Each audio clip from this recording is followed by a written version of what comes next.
Hi, everyone, and good evening. Thank you so much for joining us. My name is Jordina Rust, and I lead the climate program at Environmental Justice Australia. It's a pleasure to welcome you to tonight's webinar, Hard Truths, the Australian Coal and Gas Exports Case. We're really thrilled that so many of you could join us, and we look forward to sharing this important conversation with you.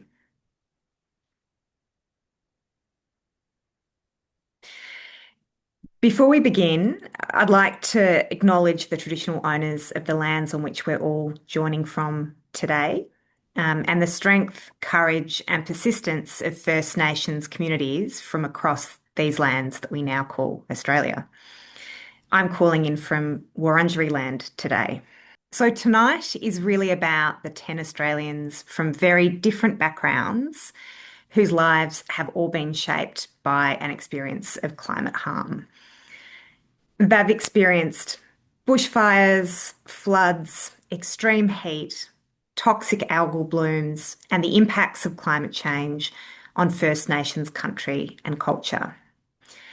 Together, they're asking a really important question, which is, can Australia continue approving and supporting coal and gas exports without accounting for the climate pollution that these exports create and the harm that that pollution causes? Now, before we get into this, I'd like to acknowledge that tonight's discussion includes people's first-hand experiences of climate harm.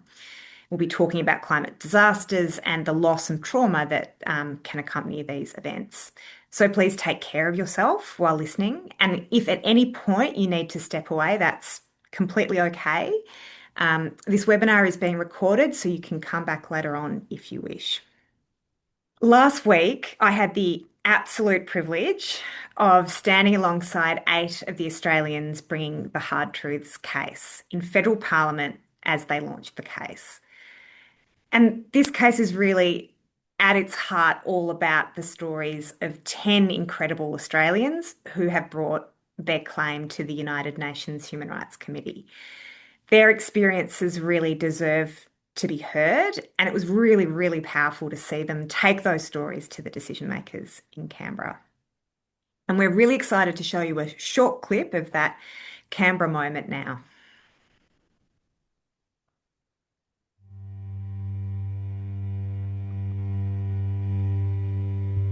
What we're doing, we're standing together as 10 fellow Australians from across the country.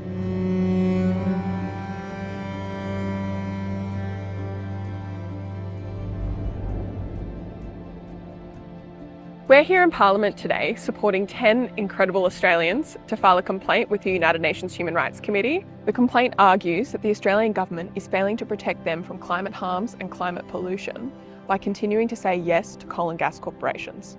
Around 80% of the coal and gas produced here is shipped overseas to be burnt. But because it's for export, it's not counted in Australia's climate targets or its climate policies. I'll say that again.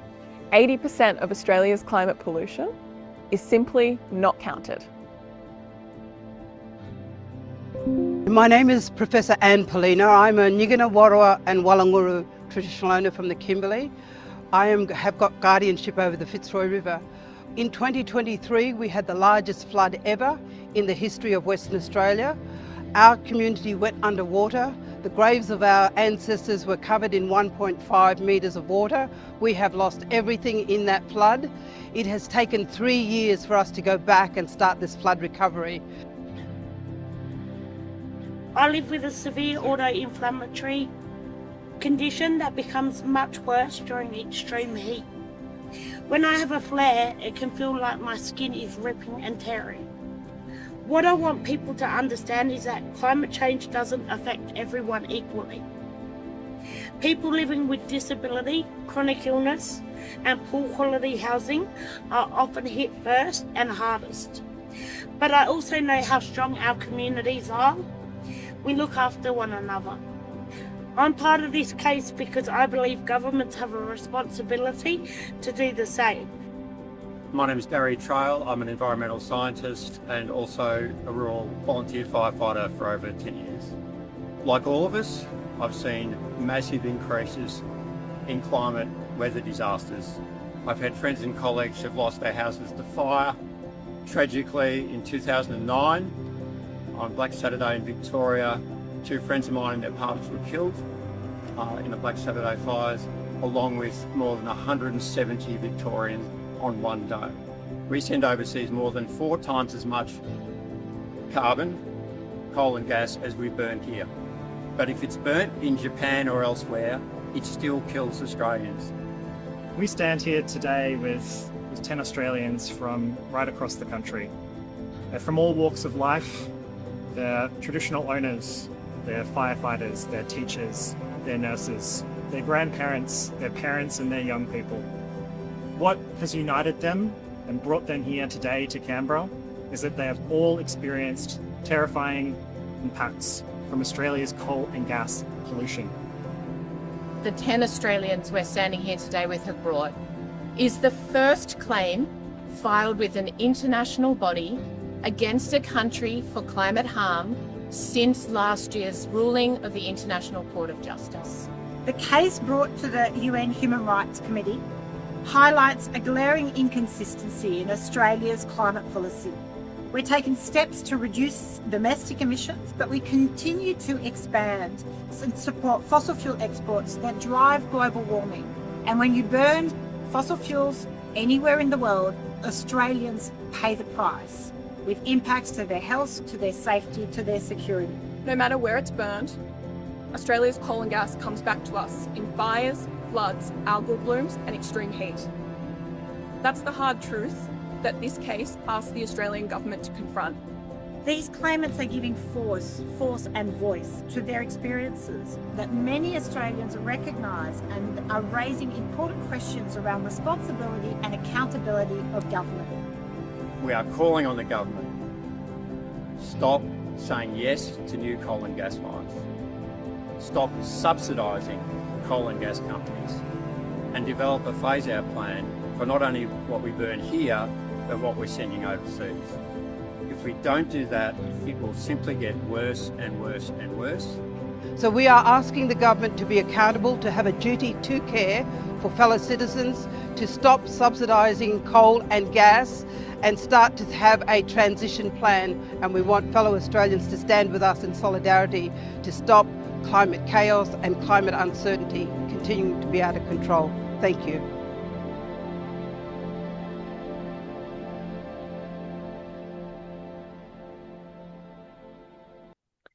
As you can see, it was a really huge couple of days, and it's really great to have the opportunity to share a couple of moments from that trip with everybody here. So as I mentioned, I work at Environmental Justice Australia, and at Environmental Justice Australia, we work alongside communities to use the law to protect people, places and nature. Together with the Human Rights Law Centre and also with Earthjustice, we're really proud to represent the 10 claimants in this landmark human rights case before the United Nations Human Rights Committee.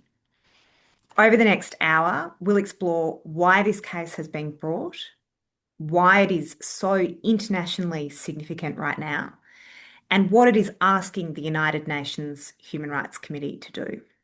Before we hear about the legal case, we really wanted to begin where this case really begins, and that's with the claimants. And we're going to hear from 2 claimants, Mel and Brendan. They'll share what they've experienced, why they've chosen to be a part of the case, and what they hope that this case might achieve. After that, we'll be joined by members of the legal team, Hannah White from Environmental Justice Australia, Jack McLean from the Human Rights Law Centre, and Noni Austin from Earthjustice. And they will unpack the legal arguments behind the case. They'll explain why it's being brought to the United Nations, and they'll discuss what it could mean both within Australia and also beyond. And then we'll open the floor to you to answer your questions. Because we've got such fantastic turnout tonight, we're going to be taking questions through the question and answer function. So you can submit a question at any time using the question and answer button at the bottom of your screen. and it looks like a little question mark in a box. We'll do our best to answer as many as we can. But if we don't get to your question live, we'll continue sharing updates and resources through the Hard Truths campaign in weeks ahead. So now it's my pleasure to introduce our clients. Our first panelist is Mel Fisher, joining us from Adelaide. Hi, Mel. Hello. Mel, hello. Great to see you. Mel is a disability and anti-poverty advocate, and during heat waves, her poorly insulated public housing home becomes dangerously hot, making her chronic illness difficult to manage and at times leading to hospitalisation. It's so wonderful to have you with us, Mel. It's good to be here. Um, yeah, I think you covered most of the story, but yeah, like my house in heat is just not good. It's not good in cold either, but cold I can manage.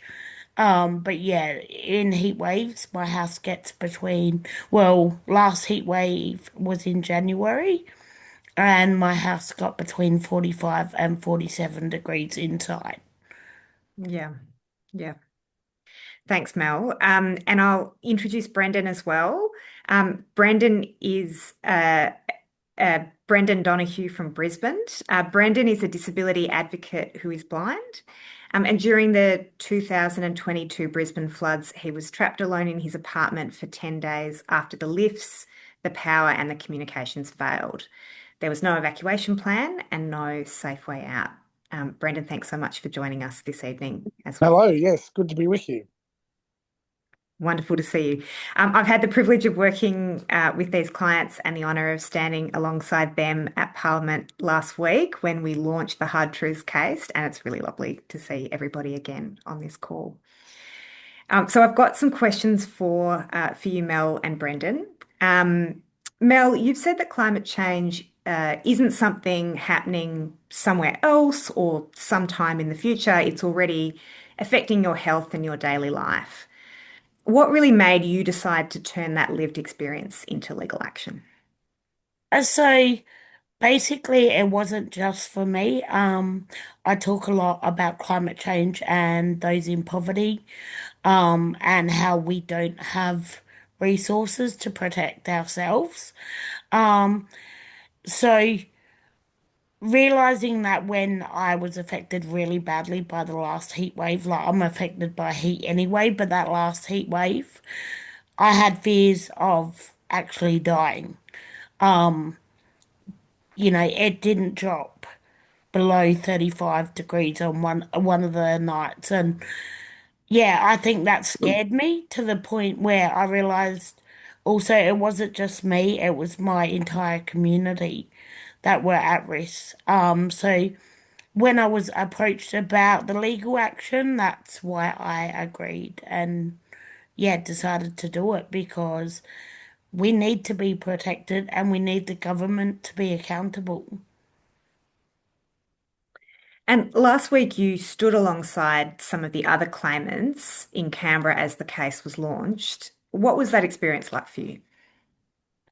Um, I think it was amazing in the fact that we all have such different stories about how we've been harmed, but at the same time, we all came together and we could discuss it and talk about it. Um, and yeah, I think it was very telling. Some other people's stories were absolutely harrowing to me, like Brendan's.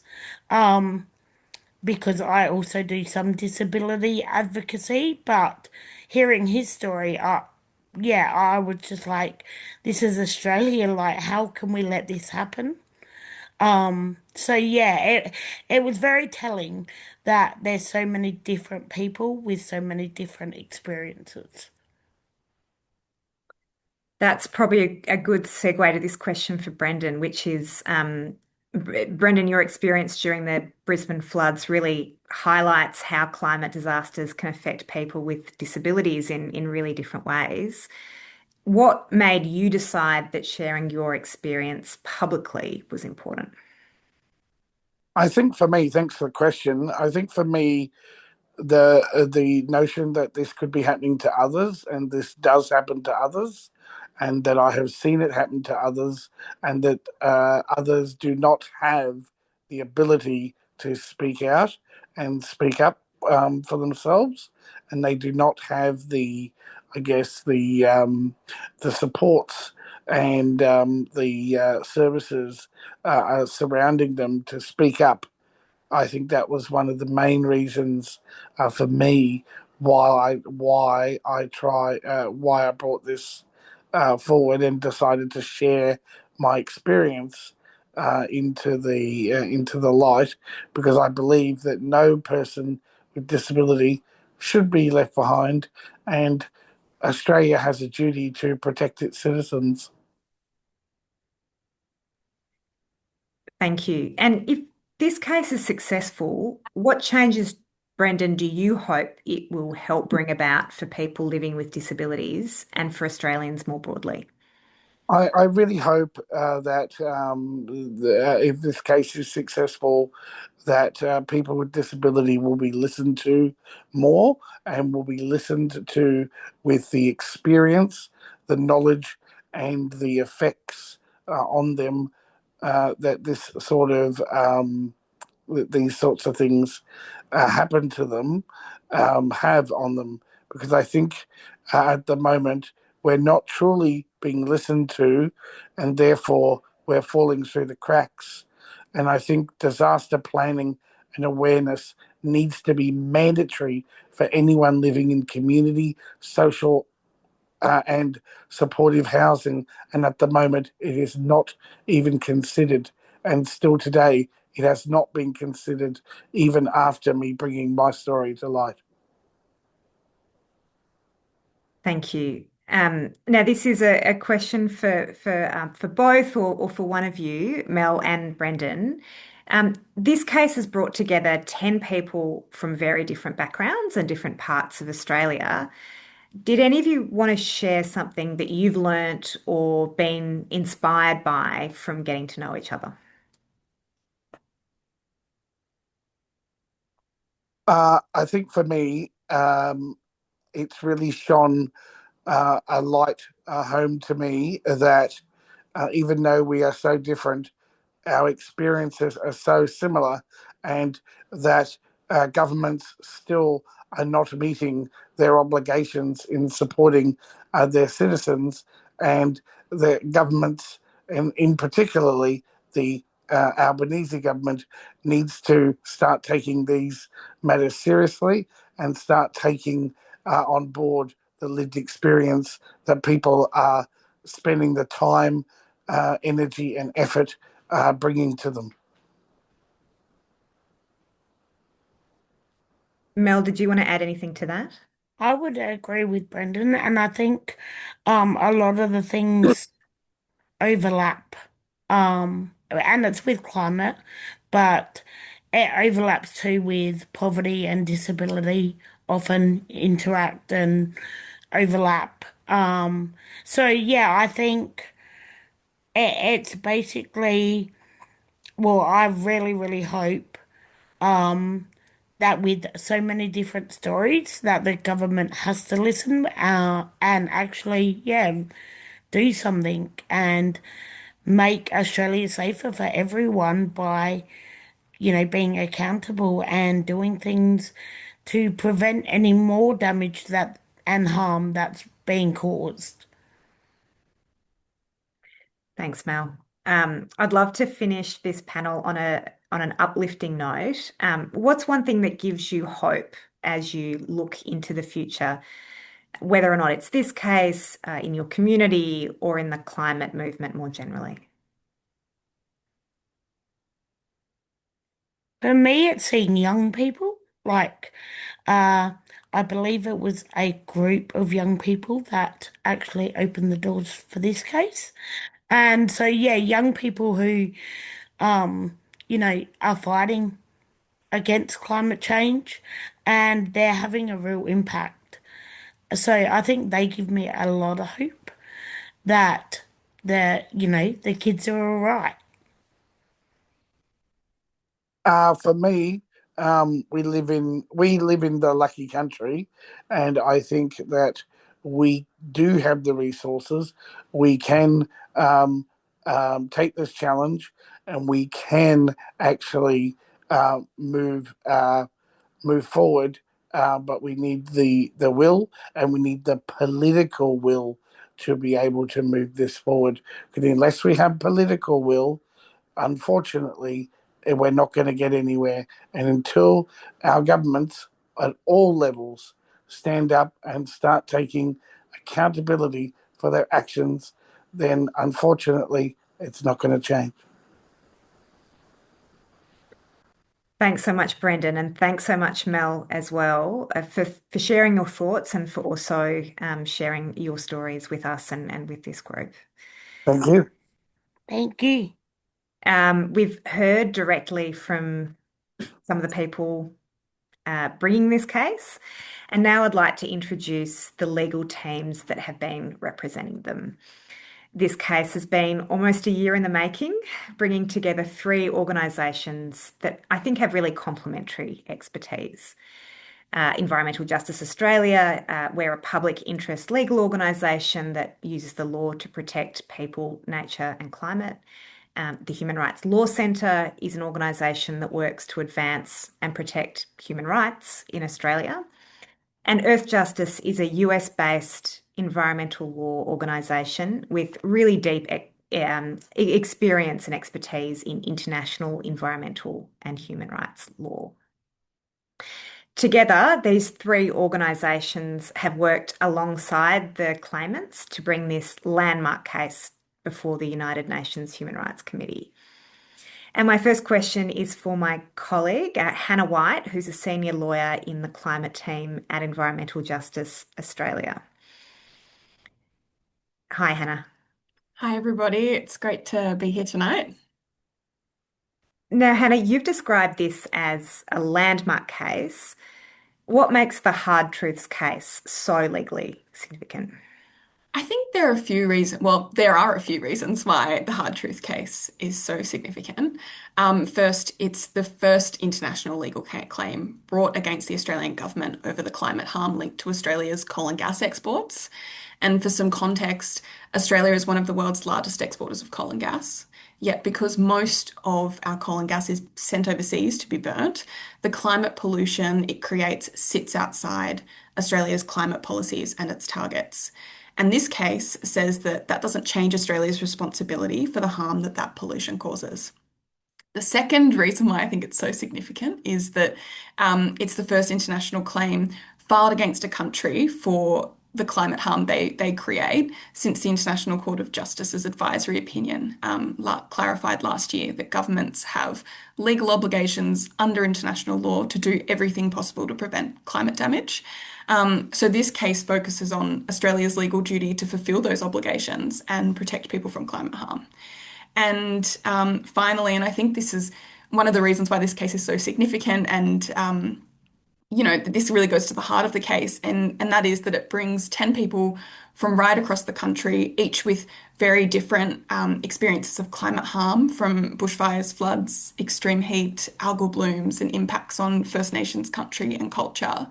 And together, their stories show that climate harm isn't a future problem. It's happening now, it's foreseeable, and it's preventable. And ultimately, this case argues that climate harm caused by the coal and gas shipped overseas by the Australian government doesn't stop at a border, and neither does Australia's responsibility for it. And I think critically, what this case does, including with expert evidence that we've incorporated into the case, is that it shows that the Australian government is responsible for that climate pollution and the harms that our clients are experiencing. So it'll be an important case for Australia and also one that will have implications globally as well, I think. Thanks so much, Hannah. Now, next, I'd like to welcome Jack McLean, senior lawyer at the Human Rights Law Centre. Jack specialises in strategic human rights litigation and has been working alongside the claimants and our partner organisations on this case. Hi, Jack. Hi, Jodie. Now, Jack, we've heard about the people behind this case. Can you explain what the claimants are actually asking the United Nations Human Rights Committee to decide?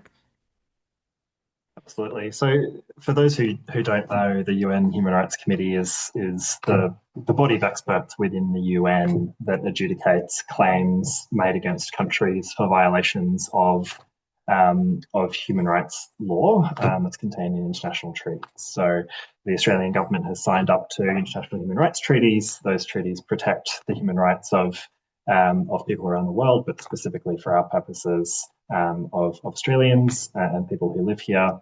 And our clients are bringing a claim to the committee saying that those rights have been violated by the Australian government's actions and inactions in supporting coal and gas to be shipped overseas to be burned. So our clients have asked the committee for a declaration that it's actually unlawful for Australia to keep approving, facilitating and subsidising coal and gas projects for export, which, as Hannah made clear before, represents 80% of our coal and gas as a country.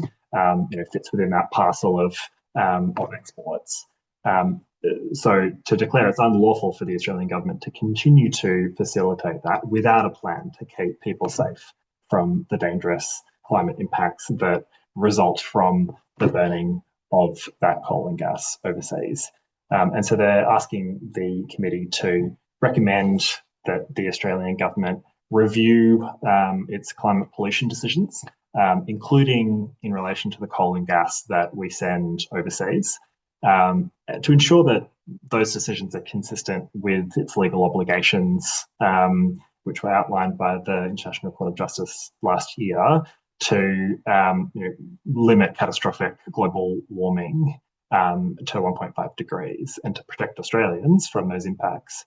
We're also asking the committee to recommend that Australia develop a plan and a credible plan to reduce pollution from Australian coal and gas, and finally in the interim, before that review has taken place and a plan has been drawn up, to pause approvals for new coal and gas projects and extensions of existing projects, which we think is pretty.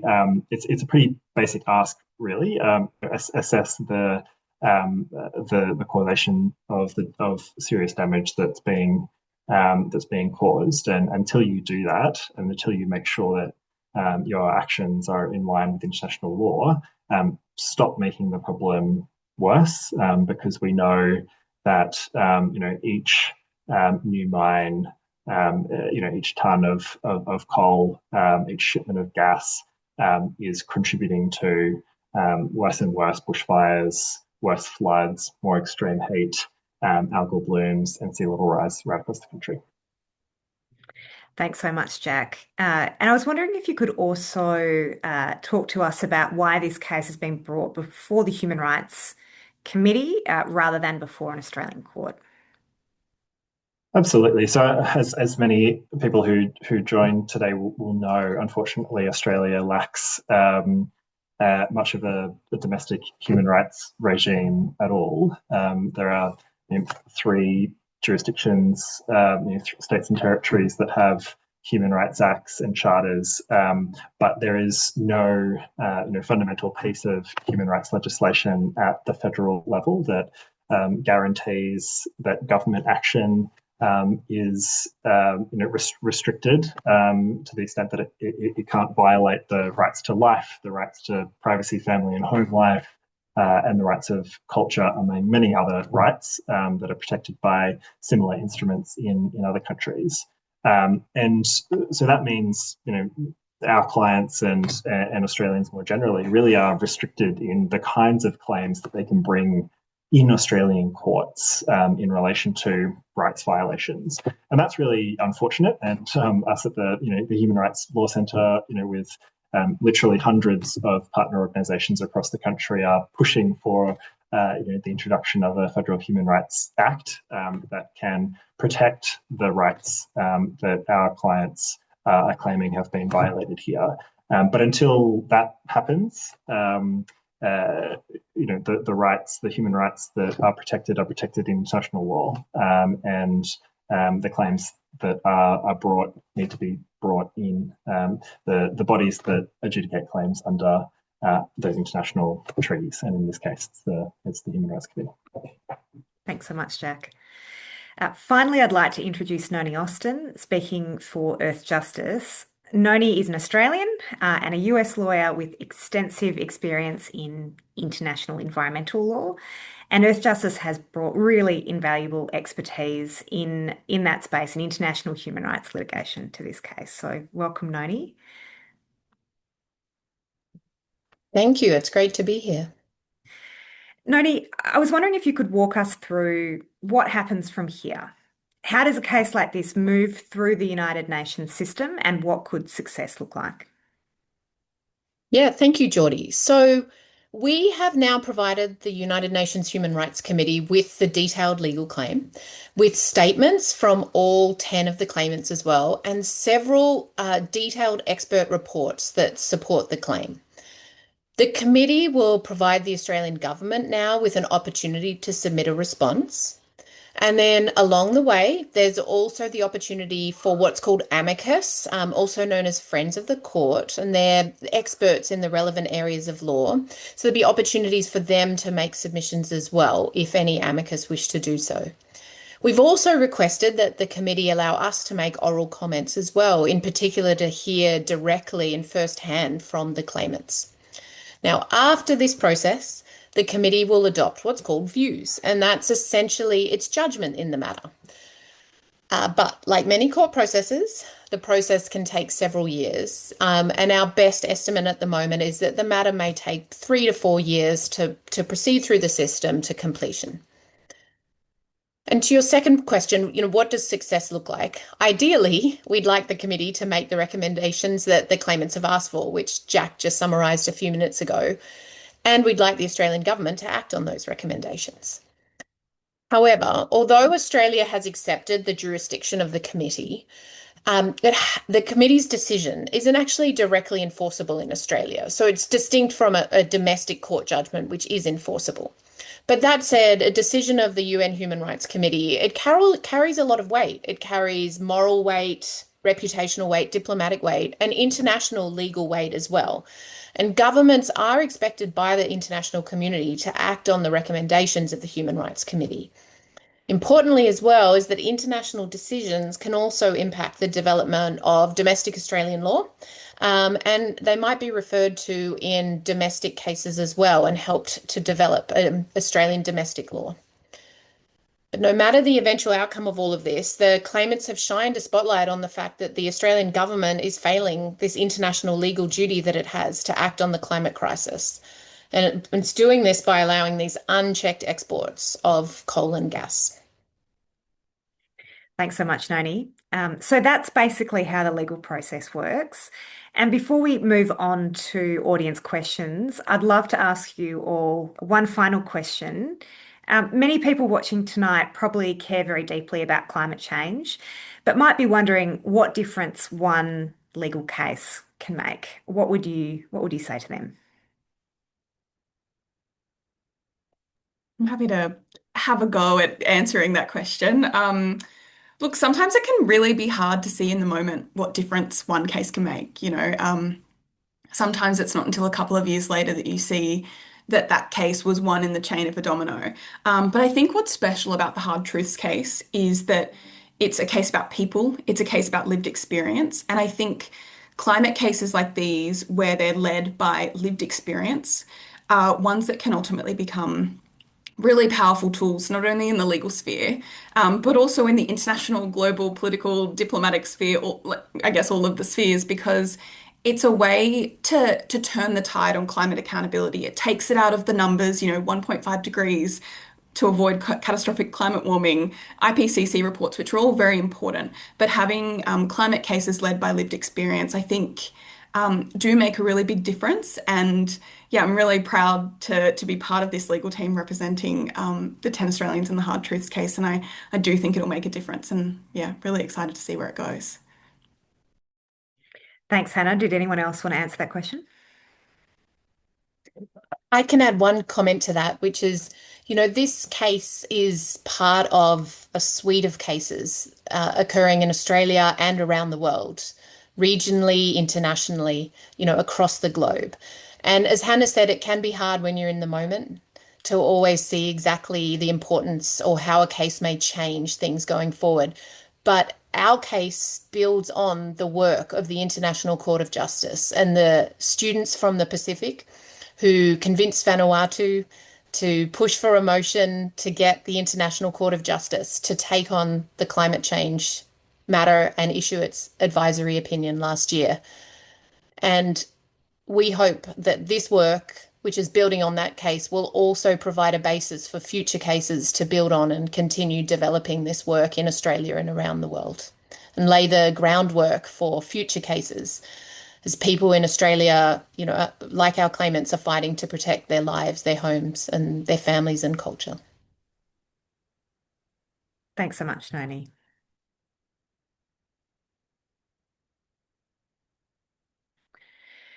Now we have some time set aside to answer your questions. Thank you for everyone who's already submitted them. And if you haven't, a reminder that you can do so by using the Q&A feature at the bottom of your screen. It looks like a little question mark in a little box. So to kick things off, we have a question from Barry. And Barry would like to know why the result of this case would be different from the Billy case, which is another complaint to the UN Human Rights Committee, which is also known as the Torres Strait 8 case. And Barry would like to know why would the result be different either in respect of the UN findings or the government response or lack thereof? I'm happy to have a crack at this, and thanks for your question, Barry. Right, to identify the Billy case is a really important case for those who don't know. Was brought in 2019 by a group of 8 Torres Strait Islanders, also in the UN Human Rights Committee. And that was really the first substantive case that was one of the first 2 substantive cases that was brought in the UN Human Rights Committee about climate change. And it related to, obviously the plight of Torres Strait Islanders, particularly in relation to sea level rise. It related also to adaptation measures that the government wasn't taking in the Torres Strait to ward off the threats of sea level rise. So there are a number of similarities in terms of the rights violations pleaded in that case and the hard truths case. There are also a number of differences, right?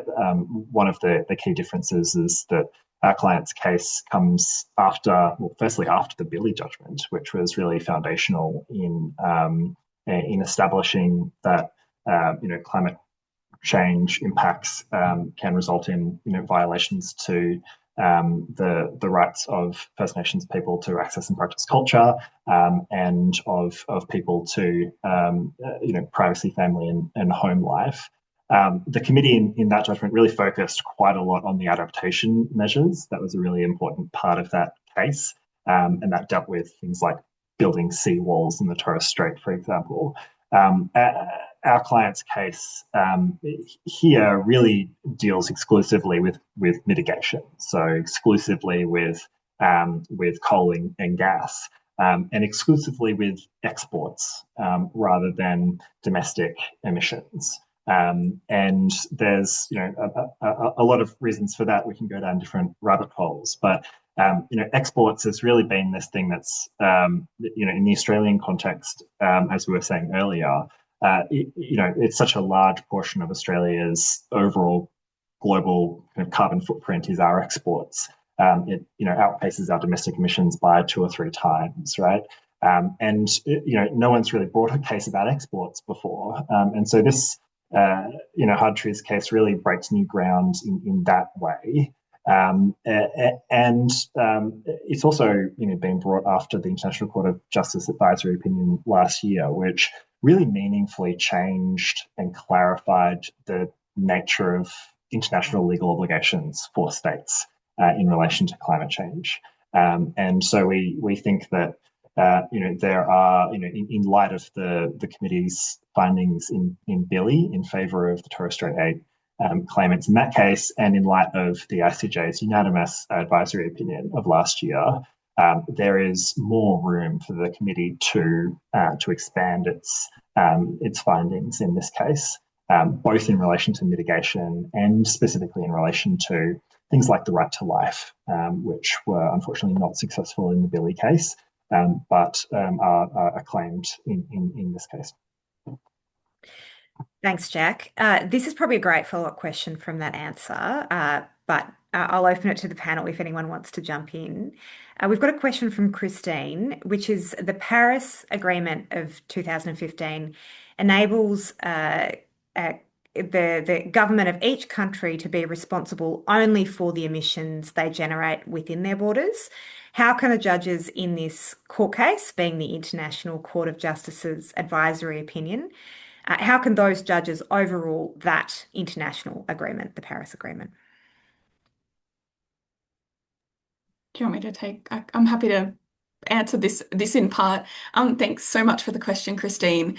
So I think one thing that has really strengthened the argument we're making now with the UN Human Rights Committee is the International Court of Justice's advisory opinion. And so last year they ruled that states have obligations to protect the climate system from harm, which includes all actions or omissions of that state that result in harm to the climate system that are impacted by, they call it anthropogenic greenhouse gas emissions. So I think what is working in our favour and what will ultimately work in the committee's favour is we have this really strong ruling from the International Court of Justice that we anticipate the committee will follow, because that's international law now, and that will hopefully influence their final decision. So even though the Paris Agreement does say that exported emissions aren't counted in some senses, the International Court of Justice has now found that countries do in fact have an obligation to prevent any climate harm from any of the actions and emissions that they kind of contribute to when it comes to fueling climate pollution and climate harm. Can I just add something there is on what Hannah said, is this is a really common understanding of how international climate law works. And I think we've all been sold a lie particularly by high emitting states. Countries have come together, states have come together over the past 10, 20 years, and they've made these agreements, the latest being the Paris Agreement, but the Kyoto Protocol and other agreements before that. And in doing so, they've written the rules for themselves. And they've written, one of those rules is this idea that states are only responsible for their domestic emissions. What the International Court of Justice came along and said last year was, well, that's a technical accounting system under one treaty. But that doesn't mean that states aren't responsible for all of their other actions that contribute to the emissions that are coming from their own fossil fuels that are burned outside their country. This idea that states are only responsible for what we call Scope 1 or 2 emissions is a technical accounting rule, essentially, under one treaty. It doesn't mean that, in relation to international customary law, international environmental law, international human rights law, those are all other sources and all of international law and obligations on states. And they all sit on top of, not, on top of the Paris Agreement and the UNFCCC. The fact that states have come together and made this treaty doesn't displace their other legal obligations to act on climate change. And those obligations include, obligations to control corporations and actors within the territory of a state that mine fossil fuels and export those fossil fuels.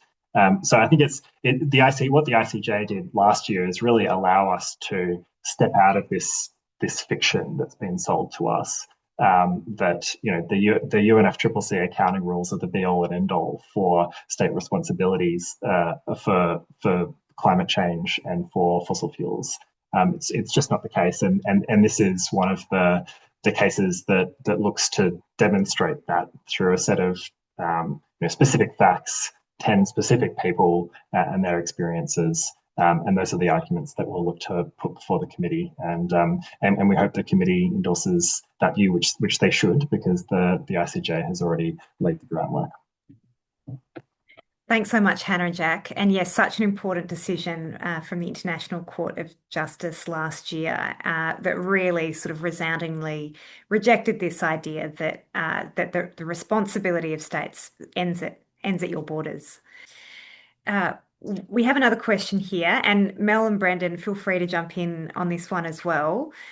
The question is, not many people click on media articles about climate change. Is there anything you'd like us to do to amplify social media posts about this case so it can get into people's feeds? Mel or Brendan or anyone else on the panel, would you like to jump in on that one? Yeah, I think just share. If you see posts about climate change or even the hard truth case, you can just share them. And, eventually, when people see things repetitively, they will end up clicking because, once they've seen that a few times, they kind of start getting a little bit more curious about what it means. So, yeah, just share is my biggest thing. I have quite a large social media following, so I will constantly share things and amplify things that are important to me and that I would like other people to read. Quoting is great because that also lets people know that you're interested in that, and so they will generally try to see what you're talking about. So, yeah, it's just sharing and to have the biggest impact. Thanks so much, Mel. Would anyone else like to jump in? I'd just back up the comments. I think sharing and quoting, and also sharing to multiple platforms, I think, as well. Thanks, Brendan. And thanks to everybody on the panel. Unfortunately, and thank you for all of your questions as well. It's unfortunately all we have time for here tonight, but we will be sharing much more as this case progresses. Thank you again to our wonderful panelists, Mel, Brendan, Hannah, Jack, and Noni, and to all of you for spending your evening with us. Tonight, we've heard from people that have experienced climate harm firsthand and from the legal team that's representing them as they take this really landmark human rights case to the United Nations. The launch of the Hard Truths case is really just beginning, and we'd love for you to stay part of the journey. If you'd like to follow up on the case as it progresses, there's a few simple ways that you can help. You can visit the Hard Truths case, our website, Hard Truths, it's up on the screen, hardtruthscase.org.au, to learn more about the claim and the people behind it. You can follow us at our handle at Hard Truths Case on Instagram and YouTube to hear more stories from the claimants and to stay up to date with the case. And you can also share the information about the case with your friends and your family and your networks. The more people who really understand the hard truths that are really at the heart of this case, the stronger that conversation really becomes. And if you haven't already, sign up to Environmental Justice Australia, the Human Rights Law Centre, and Earthjustice's email updates to hear about the case and all of the other work that we're doing to protect people, nature, and the climate through the law. Thank you so much for your thoughtful questions and for being a part of this really important conversation. And we really look forward to keeping you all updated as the Hard Truths case progresses.